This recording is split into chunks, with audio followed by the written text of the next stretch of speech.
제가 첫 번째 책에서 설명하지 않은 것이 있는데 그것은 지옥에서 제가 본 것들입니다. 저는 어둠, 고통, 괴로움에 대해 그곳에서 설명하지 않았습니다. 저는 지옥을 보면서 지옥에 있는 모든 사람이 하나님의 존재를 믿는 신자가 되었다는 것을 깨달았습니다. 지옥에는 불신자가 없습니다. 사실 누군가가 죽음에서 영원한 영역으로 다리를 건너는 순간 천국과 지옥 두 가지 길만 있을 뿐입니다. 누군가가 이 땅을 떠나는 순간 그들은 즉시 신자가 됩니다. 그들은 하나님이 실제하신다는 것을 보게 됩니다. 하나님께서 그들을 위해 아들을 보내셨다는 것도 알게 될 것입니다. 그러나 그때 그것을 깨닫는다고 해도 그들이 할 수 있는 일은 아무것도 없습니다. 일생일대 가장 큰 실수를 저질렀다는 것을 알면서도 영원한 고통 가운데 있을 것입니다. 제가 이것을 이렇게 표현하는 것은 최소한의 절제된 표현입니다. 천사가 저에게 그들이 이 땅에 살 때 그들의 삶이 어땠는지 보여주는 것을 보았습니다. 그들 중 일부는 의사, 변호사, 기업가, 발명가였습니다. 저는 하나님을 섬기지 않았지만 겉으로 보기에 종교적 열심이 있는 광신자였던 과거 종교 지도자였던 사람들을 보았습니다. 저는 십자군 전쟁에 참여한 사람들이 지옥에 앉아 있는 것을 보았습니다. 그들이 심판을 받고 지옥에 갔기 때문에 당신은 이미 그들이 심판을 받고 있다고 생각할지도 모릅니다. 하지만 사람이 지옥에 갔다고 해도 천국과 달리 마지막 심판을 또 기다리고 있습니다.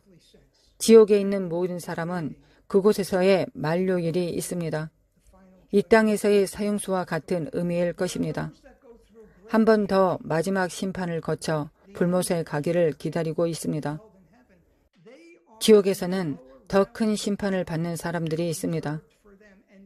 예를 들어 반역한 천사들처럼 반역한 자들은 지옥에서 더 낮은 영역에 있습니다.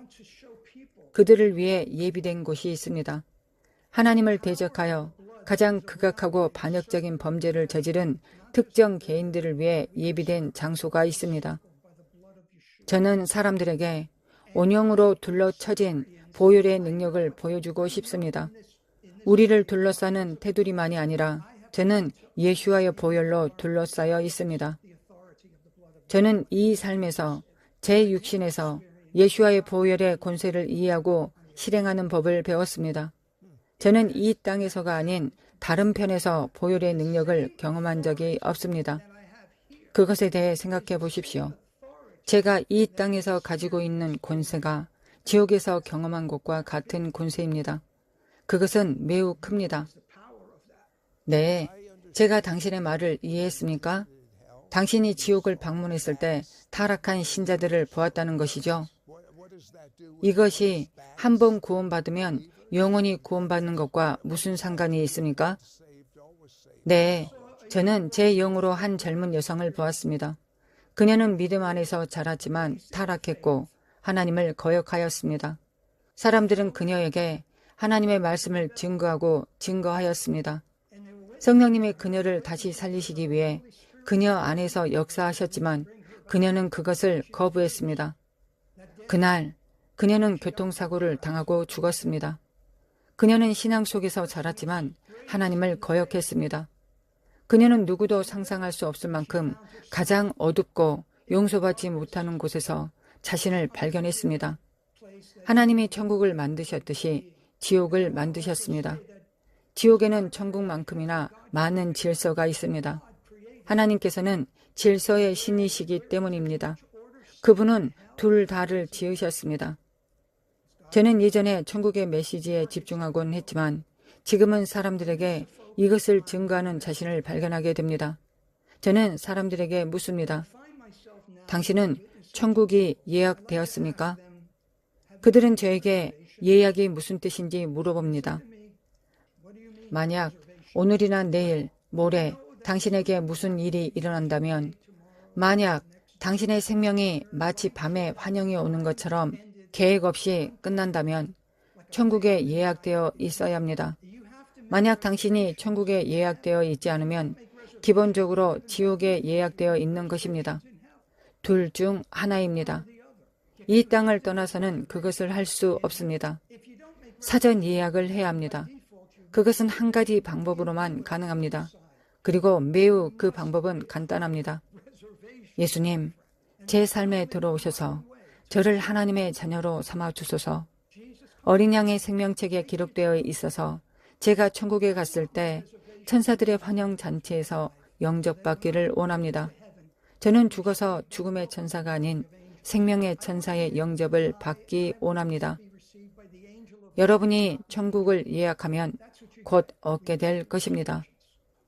네, 시청하는 사람들이 예수님의 주권에 그들의 삶을 온전히 헌신하도록 인도해 주시겠습니까? 우리를 위해 기도해 주시겠습니까? 물론입니다.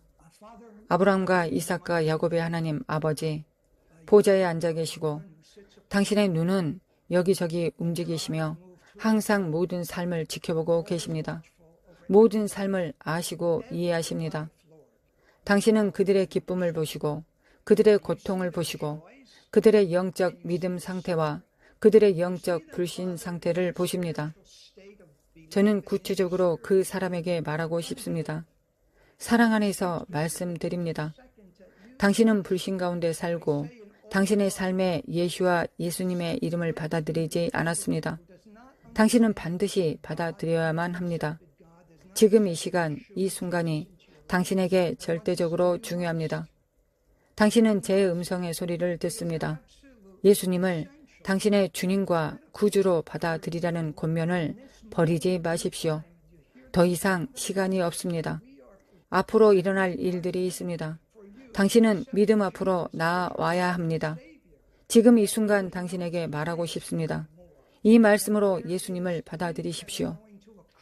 사랑하는 예수님, 사랑하는 예수와 그분의 히브리어 이름입니다.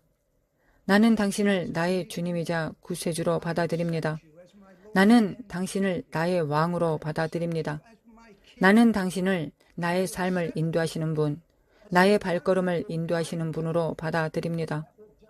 당신은 나의 영혼과 몸을 정렬시켜 의의 삶을 살도록 도우실 분이십니다. 그 믿음 안에서 당신은 선언합니다. 두려움은 없습니다. 영원한 기쁨이 있습니다. 이성적인 이해를 초월하는 평화가 있습니다. 이 평화는 세상의 것을 떨치고 끊어지게 하고 당신의 삶의 매일을 통해 하나님의 임재 안에 머물 수 있게 해줍니다. 당신은 그분을 받아들여야 합니다. 그분은 유일하신 분이시기 때문입니다. 네, 하나님을 당신의 주님으로 삼는 것 외에도 또 하나가 있습니다. 아직 하지 않았다면 저와 함께 큰 소리로 말해 주십시오.